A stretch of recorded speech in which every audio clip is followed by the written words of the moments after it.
இந்த எங்களை நாட்டுக்குள்ள கொண்டு வந்து புது வாழ்வு தந்து எங்களை வாழ வச்ச அந்த இயேசு சாமியை பத்தி தான் சாமியோ நாங்க சொல்ல போறோம். சாமியோ சாமியோ சாமியோ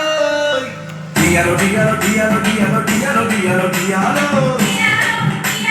டிகிரி டிகிரி டிகிரி டிகிரி டியாலோ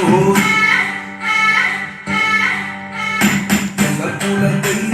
இயேசு சாமி எங்களுக்கு சொந்தமில்லை சொந்தமில்லை இந்த பூமியில் எங்கள் குலத்தை